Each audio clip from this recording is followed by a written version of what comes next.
2014 பிரதமர் நரேந்திர மோடி அவர்கள் பிரதமராக பொறுப்பேற்று 2015 ஆப்கானிஸ்தான் போய்கிட்டு வர்ற வழியில பாகிஸ்தான் போய்கிட்டு வந்தாங்க.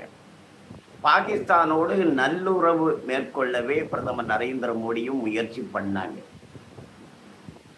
ஆனா பாகிஸ்தான்ல இருந்து வந்த பதில் என்னன்னா பயங்கரவாத தாக்குதல், கெடுதல் தான். அவங்க திட்டமே அதுதான். இங்க இருக்கக்கூடியவங்க, இங்க இருக்கக்கூடிய எதிர்கட்சிகள் அந்த பாகிஸ்தானுடைய செயல்களை கண்டிப்பது இல்லை.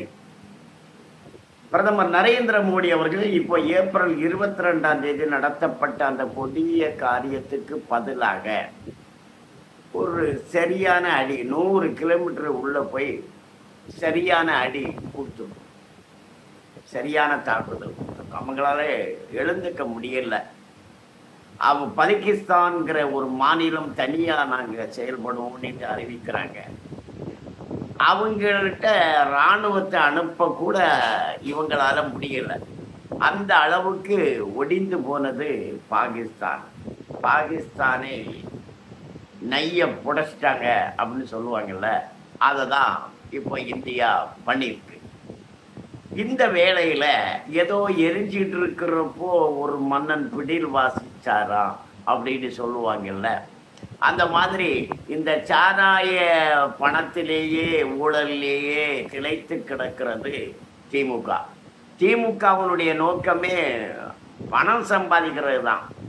அது அரசியல் கட்சியே இல்லை. இப்போ ஒரு நாள் மழையில நெல் கொள்முதல் நிலையங்கள்ல மூட்டைகள் எல்லாம் தண்ணியில மூழ்கி போச்சு, கெட்டு போச்சு, அழுகி போச்சு ஒரு நாள் மழையில.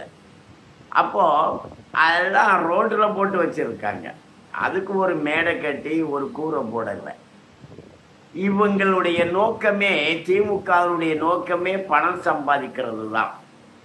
இந்த காலகட்டத்தில் தமிழகத்தில் இருக்கக்கூடிய, இந்தியாவில் இருக்கக்கூடிய முஸ்லிம்களுக்கு ஒரு கோரிக்கை இருக்கிறது.